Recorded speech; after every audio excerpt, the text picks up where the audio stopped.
Houve uma noite em Miami em que o atleta mais reconhecível do planeta ficou a cerca de 20 minutos de ser eliminado do seu próprio Mundial por uma nação de que a maioria dos adeptos ocasionais de desporto nos Estados Unidos nunca tinha ouvido falar antes deste verão. Ninguém numa tribuna da FIFA queria dizê-lo em voz alta, mas todos naquele estádio estavam a pensar o mesmo. Se Lionel Messi fosse para casa na ronda de 32, o maior evento desportivo alguma vez realizado em solo norte-americano perdia de um dia para o outro a sua personagem principal. Durante quase 2 horas no Hard Rock Stadium, esse pesadelo esteve a um único ressalto da bola de se tornar realidade. Esta é a história de como a Argentina, campeã mundial em título, entrou num jogo a eliminar contra Cabo Verde, à espera de uma noite tranquila e saiu de lá depois de sobreviver ao maior susto de toda a carreira internacional de Messi.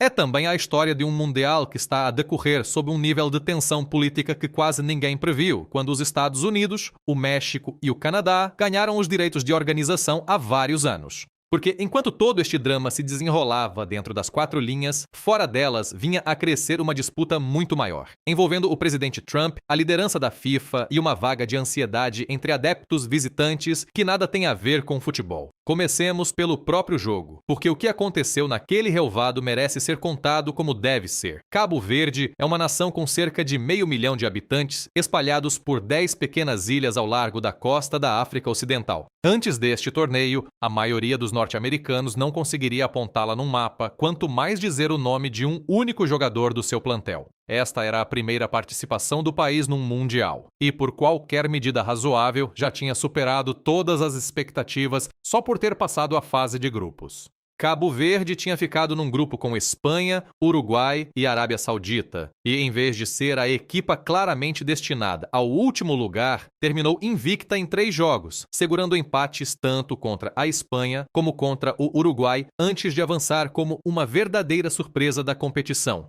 Do outro lado do quadro estava a Argentina, campeã mundial em título, número 1 do planeta, capitaneada por um homem que quase de certeza está a disputar o seu último mundial. No papel, este confronto não tinha qualquer razão para ser competitivo. A diferença no ranking, nos recursos, no historial em torneios e em praticamente todas as categorias mensuráveis colocava a Argentina num universo completamente diferente do adversário. Os mercados de apostas tratavam a eliminatória quase como uma formalidade. Era suposto este ser o jogo em que os campeões passariam sem sobressaltos, poupariam algumas pernas e seguiriam para assuntos mais sérios do torneio. Durante cerca de meia hora, o guião manteve-se exatamente como estava escrito. Ao 29º minuto, Messi recebeu um passe mesmo à entrada da área, deu um toque com a parte exterior da bota esquerda para matar a bola e colocou-a junto ao guarda-redes, antes de a maior parte do estádio sequer perceber o que estava a acontecer. Era o seu 20º golo em mundiais, um recorde goleador no torneio que nenhum outro jogador na história da competição esteve perto de igualar. 1-0, exatamente como todos esperavam. Os gigantes estavam a fazer coisas de gigantes e a história parecia pronta para se escrever sozinha. Cabo Verde tinha outros planos. Pouco antes da hora de jogo, o avançado De Roy Duarte disparou para o canto mais distante e o Hard Rock Stadium ficou em silêncio daquela forma muito específica em que uma multidão se cala quando está a acontecer algo que ninguém achava que pudesse acontecer. 1-1. De repente, a pressão tinha mudado de lado. Já não eram os outsiders que sentiam os nervos, eram os campeões. O tempo regulamentar terminou empatado a 1 golo e o jogo entrou no prolongamento com a maior estrela do torneio e a surpresa mais querida da competição presas exatamente no mesmo resultado. A Argentina pensou ter resolvido tudo no início do prolongamento. Aos 93 minutos, Lautaro Martínez disparou forte e alto para lá do guarda-redes, na sequência de um canto confuso. 2-1. Certamente era ali que o conto de fadas ficava sem estrada. Os campeões relaxaram. A ordem parecia restabelecida. Depois chegou o minuto 103. Sidney Lopes Cabral, de Cabo Verde, recebeu a bola sobre a esquerda, cortou para dentro para a colocar no seu melhor pé e enrolou um remate para o canto mais distante com tanta limpeza e tanta precisão que poderá ficar como o maior golo da curta história mundialista do seu país. 2-2. Tudo empatado outra vez, pela segunda vez na mesma noite, contra a equipa número 1 da Terra. Pare por um momento e pense mesmo no que isso significava. Uma nação com uma população inferior à de muitas cidades médias norte-americanas estava empatada com a campeã mundial em título, já bem dentro do prolongamento, na sua primeira presença de sempre num Mundial. 17 minutos separavam a Argentina de uma decisão por pênalti, que teria trazido consigo uma possibilidade muito real, a maior surpresa da história do torneio. O futebol, sendo o desporto impiedoso que é, não deixou a história acabar assim. Aos 111 minutos, Messi colocou uma bola parada na área. Cristian Romero subiu para disputar e a bola desviou num defesa cabo-verdiano a caminho da baliza do próprio guarda-redes. Autogolo, 3-2. Depois de duas recuperações distintas, depois de meterem o corpo à frente da melhor equipa do planeta durante bem mais de 100 minutos, o golo que finalmente derrotou o Cabo Verde foi marcado pelo próprio Cabo Verde. Talvez não exista forma mais cruel de terminar uma caminhada assim. E ainda assim, continuaram a atacar. Mesmo com o autogolo no marcador, mesmo com as pernas visivelmente esgotadas sob a umidade de Miami, Cabo Verde continuou a lançar homens para a frente, a forçar canto atrás de canto, até o próprio guarda-redes argentino Emiliano Martínez ter de se atirar aos pés de um avançado apenas para proteger a vantagem. Nos segundos finais, uma bola perdida caiu dentro da pequena área com a baliza escancarada e a bandeirola de fora de jogo subiu pela margem mais curta possível.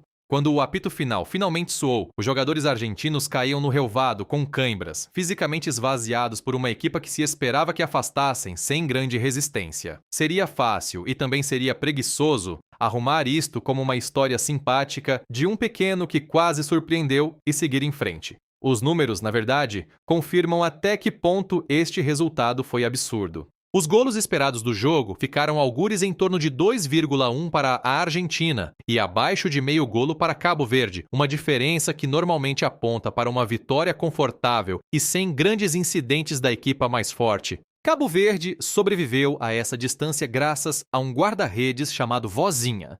Um jogador livre na casa dos 40 anos que fez cerca de 8 defesas, várias delas daquelas que simplesmente não deveriam ficar fora da baliza, incluindo uma intervenção num livre de Messi que parecia destinado às redes. A Argentina foi, no fim, uma vencedora justa. Controlou a bola durante longos períodos, criou as melhores oportunidades e os campeões geralmente encontram forma de passar mesmo nas suas noites mais feias. Mas esteve a cerca de 20 minutos e a um remate colocado de distância do resultado mais catastrófico que o Mundial teria produzido na sua era moderna. E esse simples facto é exatamente a razão pela qual este jogo importou muito para além das duas equipas envolvidas. Aqui começa a parte da história que raramente é contada ao lado do futebol, mas que provavelmente devia ser. Este Mundial é o primeiro organizado em conjunto pelos Estados Unidos, México e Canadá, e para a FIFA, conquistar o mercado norte-americano tem sido uma prioridade de vários anos e de muitos milhares de milhões de dólares. Messi não é apenas um grande jogador neste torneio.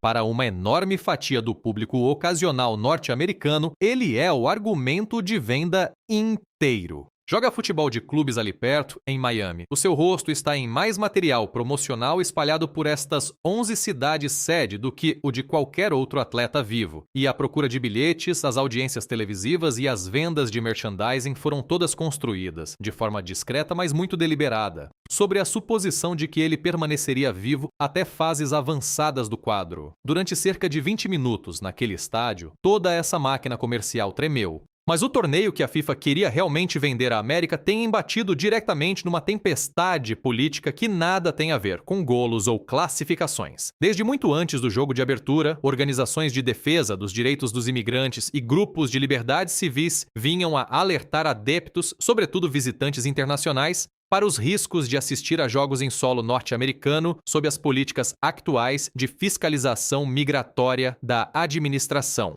Mais de 120 organizações de defesa emitiram no início deste ano um aviso de viagem conjunto, alertando milhões de visitantes esperados para aquilo que descreveram como um risco sério de violações de direitos. A Human Rights Watch publicou o seu próprio aviso detalhado pouco antes do arranque do torneio, apontando para dados de fiscalização que mostravam bem mais de 160 mil detenções realizadas por autoridades migratórias dentro das áreas municipais das 11 cidades-sede durante aproximadamente o ano que antecedeu o Mundial. A tensão subiu ao ponto de a própria liderança da FIFA ter ponderado, segundo relatos, pedir diretamente ao presidente Trump algo equivalente a uma trégua temporária, uma solicitação para que as operações de fiscalização migratória fossem suspensas dentro e em redor dos recintos do Mundial durante todo o torneio. Esse pedido colocou o presidente da FIFA, Gianni Infantino, numa posição invulgarmente desconfortável, tendo em conta a forma pública como a sua relação com Trump tem sido próxima.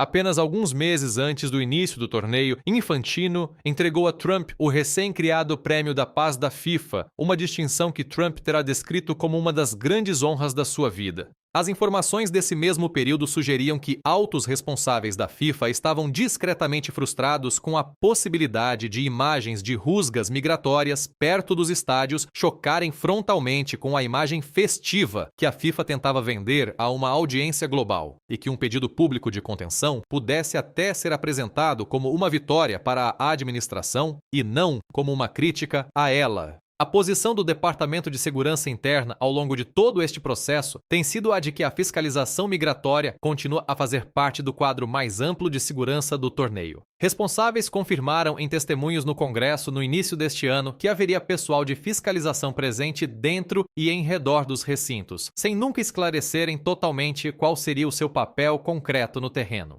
Durante audições no Senado sobre a segurança do Mundial, legisladores, incluindo o senador Chris Van Hollen, levantaram em registro oficial preocupações de que a retórica da administração e a sua postura de fiscalização pudessem, na prática, desencorajar adeptos internacionais de viajar para os Estados Unidos, comprometendo precisamente o impacto econômico que o torneio deveria gerar.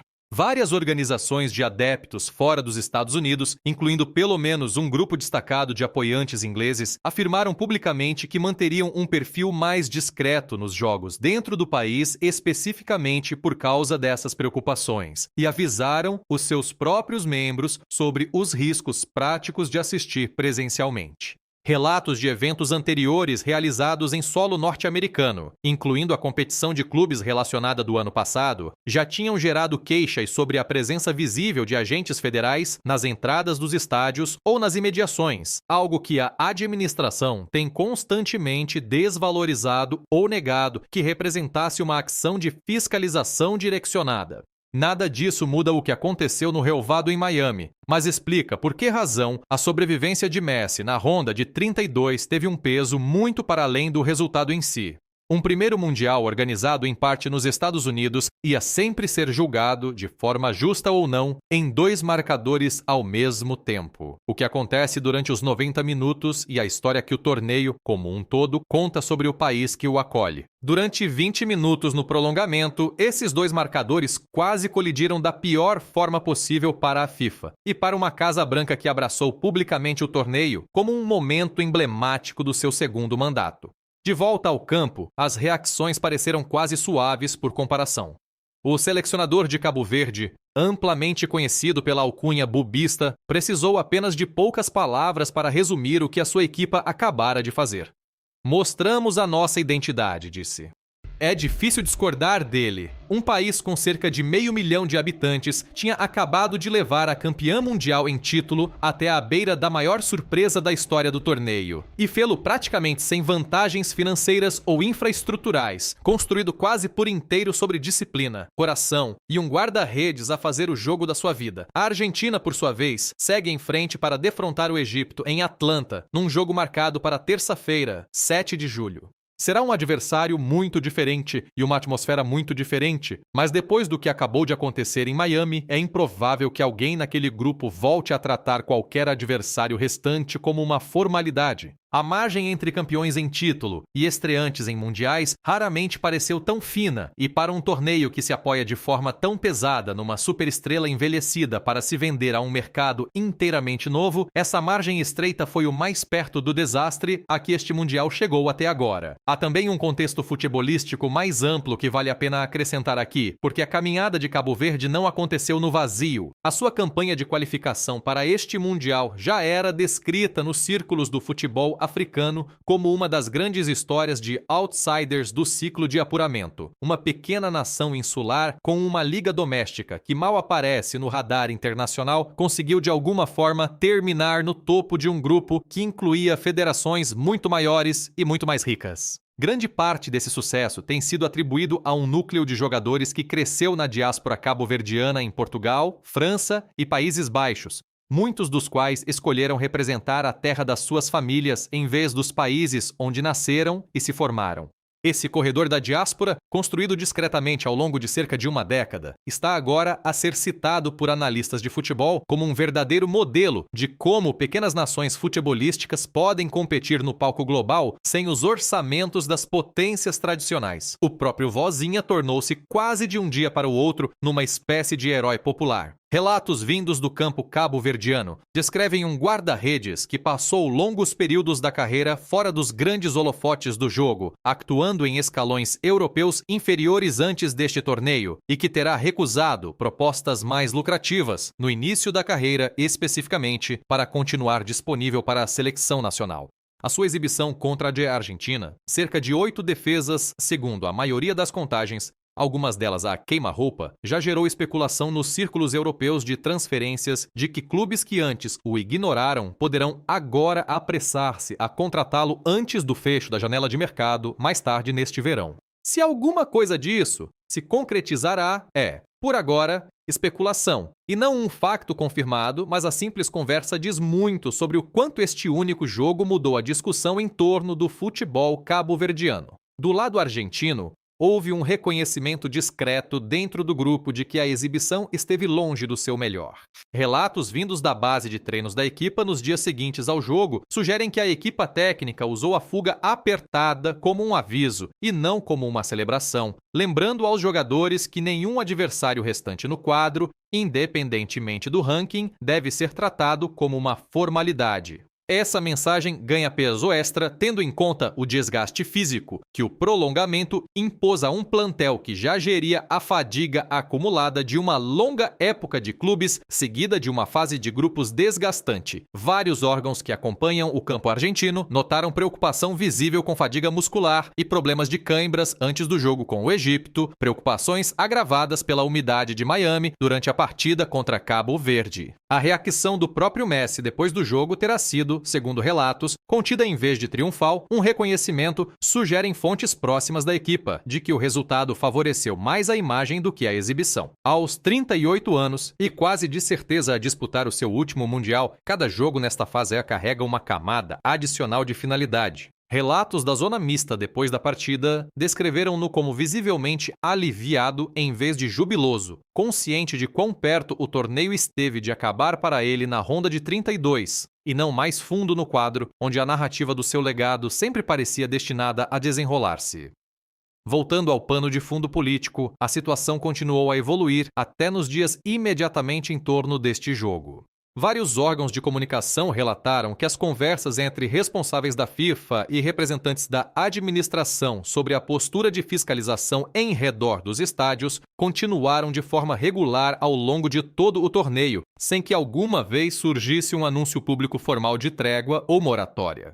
Responsáveis da segurança interna repetiram que as prioridades de fiscalização permanecem inalteradas durante a duração do torneio, insistindo ao mesmo tempo que quaisquer ações tomadas se concentrariam naquilo que descrevem como preocupações de segurança pública e não em rusgas migratórias generalizadas. Organizações de liberdades civis rejeitaram duramente essa caracterização, argumentando que a simples presença visível de pessoal de fiscalização perto de multidões internacionais já teve um efeito dissuasor nos padrões de presença de certas bases de adeptos visitantes, particularmente de países onde a confiança nos processos migratórios norte-americanos se deteriorou acentuadamente ao longo do último ano. Dados de revenda de bilhetes e números de assistência divulgados por vários organismos de turismo das cidades-sede nas semanas anteriores às rondas a eliminar mostraram um quadro misto, com alguns mercados a registrar números de visitantes internacionais abaixo das projeções originais, enquanto a assistência doméstica dentro dos Estados Unidos, em muitos casos, superou as expectativas. Analistas que acompanham o impacto econômico do torneio sugeriram que esta divergência, forte interesse interno, combinado com números mais fracos de viagens internacionais, pode acabar por tornar-se uma das histórias duradouras deste ciclo mundialista, independentemente de quem levante finalmente o troféu. Para um torneio que a FIFA passou anos a posicionar como o veículo para conquistar de uma vez por todas o mercado desportivo norte-americano, uma quebra precisamente na despesa dos visitantes internacionais, que normalmente define o legado econômico de um mundial, representaria um desfecho que ninguém no departamento de marketing da FIFA queria discutir publicamente. Nada disso diminui o que Cabo Verde conseguiu em campo. E se alguma coisa aumenta o peso do que uma caminhada profunda de uma pequena nação nas rondas a eliminar poderia ter significado para um torneio à procura de histórias positivas capazes de compensar o ruído político em seu redor. Se Cabo Verde tivesse realmente completado a surpresa, terminando o Mundial de Messi na ronda de 32 em solo norte-americano, o momento teria instantaneamente passado a ser um dos clipes mais repetidos da história do torneio, um símbolo da imprevisibilidade duradoura do futebol, ou, dependendo de quem contasse a história, de um plano de marketing que correra catastroficamente mal no pior momento possível para o maior parceiro comercial do país anfitrião. Em vez disso, a galinha dos ovos de ouro sobrevive, pelo menos por agora. A Argentina segue para Atlanta para defrontar o Egito, uma equipa que tem a sua própria narrativa convincente de outsider neste torneio, depois de ter avançado num grupo do qual muitos esperavam que saísse cedo. Se a Argentina ultrapassar o Egito, o caminho só ficará mais difícil com várias potências tradicionais ainda vivas mais à frente no quadro e todos os jogos restantes agora carregados com o peso psicológico adicional de saber exatamente quão perto o desastre esteve na ronda de 32. Para Cabo Verde, a eliminação não apaga aquilo que a equipa construiu. Uma nação de 500 mil de habitantes deixa este Mundial depois de empatar 2 vezes com os campeões em título na mesma noite, de produzir aquele que poderá ficar como o maior golo da sua história futebolística e de transformar um guarda-redes desconhecido num nome reconhecido de um dia para o outro, muito para além das suas próprias ilhas. Aconteça o que acontecer no resto deste torneio, esse legado já está garantido.